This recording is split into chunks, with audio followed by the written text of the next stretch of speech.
Hi, everybody. My name is Sivakorn. I am a PhD student at Columbia University. So today in this talk, we're going to present a new testing approach that tries to test and analyze, particularly for hostname verification in TLS implementations. So here's generally the background of TLS handshaking. As you can see, there are many talks about TLS, and probably you know this for many times. So there are two things that I want to point out is step number 2 and step number 3. Step number 2 is where the server sent the server hello to the client along with the server certificate. And step number 3 is, in fact, actually the previous talk just mentioned it a lot of time about validate this certificate. For particular, in this talk, we're interested in the check, one of the check in this step, which is the hostname verification. So TLS hostname verification is basically the main idea here is to ensure the identity of TLS server. So basically, it's to check if the hostname that client trying to connect match with the server certificate identifier, which is the server name that located inside the server certificate. For example, here, when client trying to connect to www.example.org, so this is the real certificate that is got sent back from the server. So when client get this, one of the fields that they're trying to look at is the common name, which is where the server name is located in. So he can just grab the host name and compare with this string that is presented in there. If you look closely in the TLS certificate, the server name not just only located in common name, but it's also located in subject alternative name, which is one of the certificate extension that people used to do. As you can see, there are a list of them. So you might think that, so what's the point? At the end of the day, you just get the host name and then compare with this list, and it's just going to be a string compare. Actually, it's actually complicated than that. Let me point out some of the interesting things here. So IFC have specified a variety of the identifier type that can be presented in certificate. And also they have a particular way to match for each of them. For example, here I'm showing the wildcard here. So you can see that there's a left mode wildcard that is allowed for the IFC. However, there's a wildcard in the middle of level that IFC doesn't allow and not allow for any client attempt to match with this pattern. We also have an international domain name where when it's converted to Punicode, there's the fragment wildcard doesn't allow, but just only the leftmost one. Since it's also support for IP and email, so this means that your hostname verifier have to support this kind of thing as well. So for this case, the only thing that can be matched is the only exact string, so no wildcard allowed. We also have, if you look into the IFC, there are a lot of IFC unclear and unspecified behavior. For example, if you have wildcard in the middle between character, so this IFC doesn't say that, okay, you shouldn't do it, or it doesn't say that this is prohibited or something. So it's on top of that, in order for a developer to make a thing correctly, so he has to ensure 2 things. First, he needs to ensure that every IFC, whatever IFC said in the specification have to be implemented correctly. And second, he has to decide about anything that is unclear behavior, and he has to do action on that. So this kind of thing gives you maybe we need a testing approach, right? Like the previous talk as well. So one of the things about testing is, so here I present a lot of TLS library and applications. So all of them have to implement hostname verification. So as you can see, they are their source code is not always accessible, and on top of that, they're implemented in variety of languages. So to craft a tool for just particular one language is not going to scale well. So what we are proposing here is we need a unified testing approach that can work all across any languages. So here is our testing that we propose here. It's called HVLearn. It is a new black box testing framework for TLS in hostname verification. So HVLearn based on 2 modules here. The first one is we use automata learning, which we're going to talk about it. And the second is the differential testing, where we get the output from automata learning and do differential testing on top of it. So let me give you an overview of our architecture here. So of course, on the right-hand side, you're going to be a TLS implementation, which is the one that you want to test, particularly for hostname verification. So HVLearn have a list of testing certificates that we want to use. So for each one of tests, There's one certificate going to be sent to the TLS implementation, and then we're going to use automata learning to generate a hostname string. And based on the answer that the TLS implementation answered to us, we will be able to generate a DFA model. And then this DFA model we later can be compared for and finding any discrepancies between each implementations. So let me give you a brief background of automata learning just in case you don't really know. So it's based on machine learning, it's an active learning process to infer DFA. So the DFA is the goal here for automata learning. So why?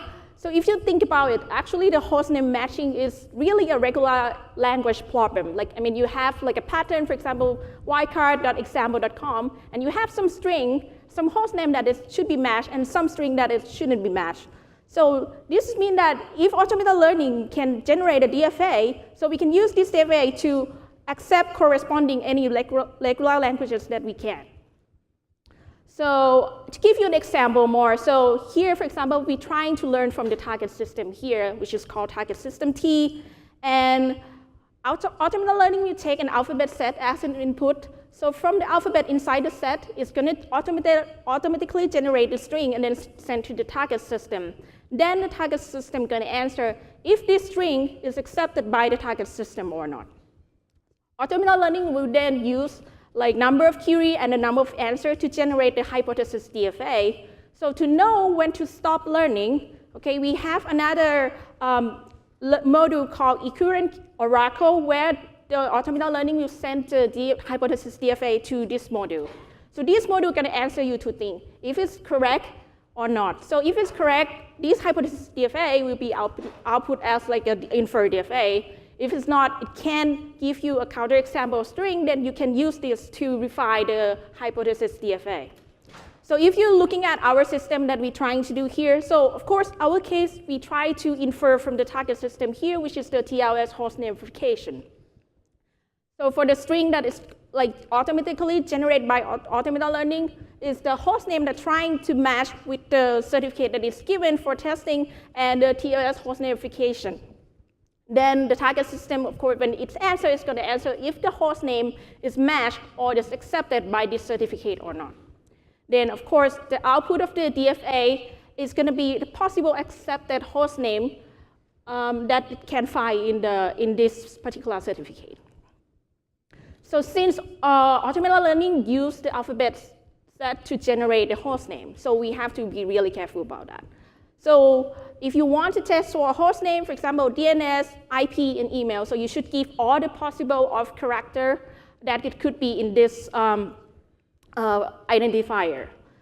So however, in our experiment, we discovered that the alphabet size really affects the performance of HVLearn because it's, it's going to introduce a lot of, when you randomly generate a string. So as you can see here, so the larger alphabet size we have, the more query we have to do, and the higher testing time.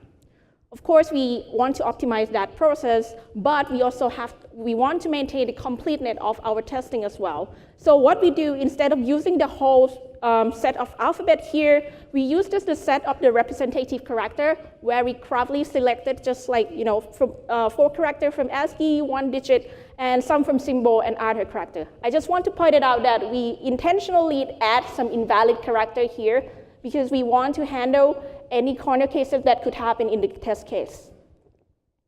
So testing certificate is also something that we want to, take a look at that. So here, how do we generate the testing certificate? This certificate is specially crafted self-signed from us. And how do we do that? We just go into IFC documentation that related to hostname verification and try to extract all the IFC rule, whether, including the one that is like well-defined and the one that is ambiguous. In total, we have 23 certificates, which include DNS and IP and email. So at the end of the day, HVLearn going to generate you like many DFAs, and each DFA is represent the possible accept hostname for each implementation. So, I mean, how can we do about that? I mean, how can we officially inspect it? I mean, the easiest way is just like, take a look at the DFA, but, it's if the DFA is large, this could not be really a good idea. So what I will be having in our another component of us is we have the DFA model comparison providing that the goal here is to find IFC violation and any dangerous behavior. So for example, here you have like 2 of the implementation, and when it's output, it's going to output the DFA of each implementation. Then our module comparison here, we feed them to model comparison here, which is based on equivalent algorithm. So from that, it's going to give you a discrepancy between 2 models. So for example, it's going to give you a list of the host name that is accepted by one of the implementation, but doesn't accept by the other implementation. Then, because of the list is not small, so we can inspect it manually and find any IFC violation or any discrepancy. We also providing another mode of, if you are interested. So user can providing an expected behavior from the regular expression pattern. So from this case, if there's like expected behavior, he can provide that, and then our system going to convert it into DFA. And then again, we can use the model comparison to compare between these 2 and find the unexpected behavior. So of course, for evaluation, we examine like the current version of the popular SSL TLS library, and also the application I have listed here. In terms of, we want to evaluate in 2 terms. First, we want to see what kind of course coverage, how can we do, like compare to the rest of the testing approach. And second, we want to see what kind of bug that we found or any specification violations. So let's first take a look at the code coverage here. So we compare HVLearn with 2 mode here, which is the first one is just like a black box testing. So it's just going to randomly generate a string without any guideline. We also compare our HVLearn with our own implementation of code coverage here, which is based on the gray box fuzzing. So this will give ability for us to specify which alphabet that we want to test. So at the end of the day, as you can see from the graph here, black box testing approach seems to be performing the worst, while gray box is a little bit better, but HVLearn is performed way better than the other 2 for this kind of tasks. So in fact, HVLearn can achieve like 11.21% higher code coverage than the rest of the 2 guys. So for the result here that we want to show, after we inspect the result for model comparison, we come up, we check with the IFC. Also, I want to point it out that in our test, it's only take like up to 5 minutes to finish just 1 certificate, so it's really fast. Of course, this is based on our optimized alphabet set that we have provided in the previous slide. So in the end, we're able to find 8 IFC violations, which each of the IFC violation is, spanning all across like multiple of the TLS implementations. We also found a number of discrepancies that each of the different implementation do it like different behaviors. So here, for example, is one of the examples that we found for the IFC violation. So IFC say clearly that when subject alternative name present, the common name must not be checked. So the reason is the common name is type deprecated. There's no strong format in the restriction if you look into the IFC. And also we can find that there sometimes can contain like an arbitrary string, not even the host name.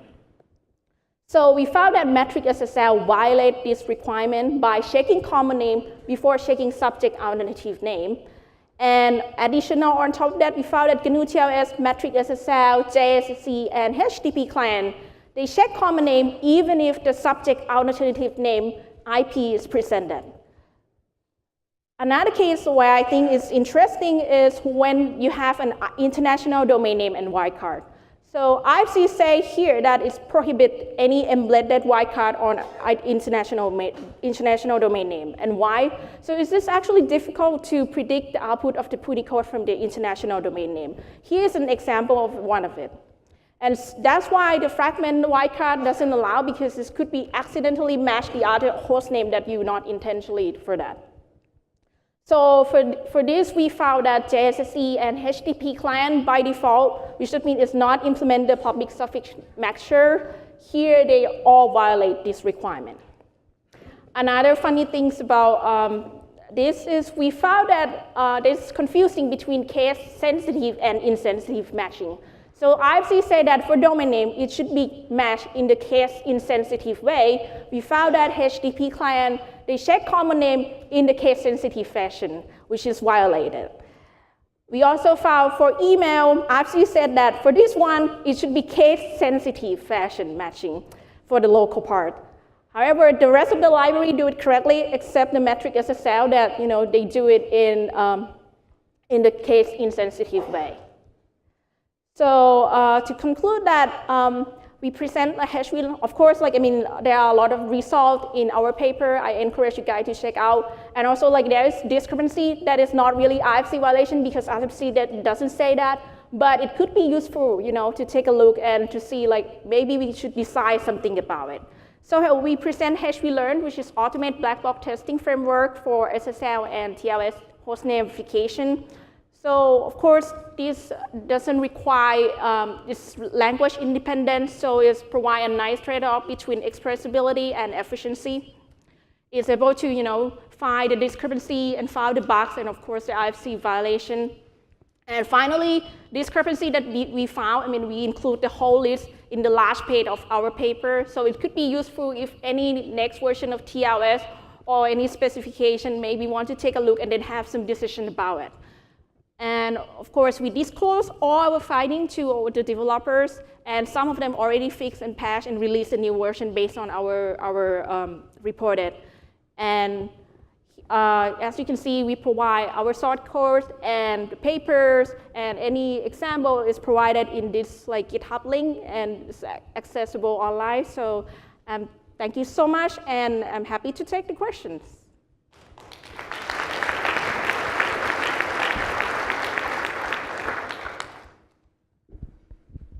So I have a question. Did you think about the applicability of your method to other protocols or applications? I'm thinking, for example, DNSSEC. So if you know about automata learning, this kind of problem is really good when doing a problem like regular expression. You have a pattern and you want to ensure that the string that you're trying to match is fall into the expected behavior. So we were actually thinking to not just only check in the TLS and SSL implementation. Maybe you can use it for checking when the CA issue the certificate. This also being useful as well because they have to follow the IFC too. So that's I would say. And also there are I think last year CCS there's a paper doing the automata learning when they try to compare the firewall for JavaScript and all kinds of that. So any regular expression problem would work, yeah. Thank you. No problem. It's a nice piece of work. I enjoyed hearing about this. I wondered if you'd had any thoughts, though, on whether or not the rules themselves, the RFCs and things, whether or not those need to change. For example, case sensitivity in email seems to be so contrary to usability that it just shouldn't be there, and I could understand a developer ignoring it. Were there any other cases like that where you thought the rules were wrong? So that's a really good question. I'm really glad that you bring it up, to be honest. So the first time that we report to Metric SSL that, the email, if you do it correctly, it should be case sensitive. So they said that, but people here use an email case insensitive somehow, so what's the point here? So the response to that is if there's written in IFC, this means that somebody should follow it, If you don't follow it, there's likely for you to, fall into attacker where, you have two email addresses and one is capital, one is non-capital. So that could be the case. And for changing the IFC rule, I would say that there's a rule that it should be there, but it will be nicer if we can not just only provide the rule, but provide the provide the DFA, in order to be more complete. And there's going to be a less discussion of whether this one is allowed, this one is not allowed or not. So in terms of changing, of course, there could be a change in the IFC if you found something, this kind of like security that, if people found something, they report it. And I don't think, is there any other reason else? Maybe because of like people use email regularly like that. But still, if it's said in the IFC, you should follow that. If one day the IFC changed that, that's okay, totally fine. So I would say, all right. Thank you.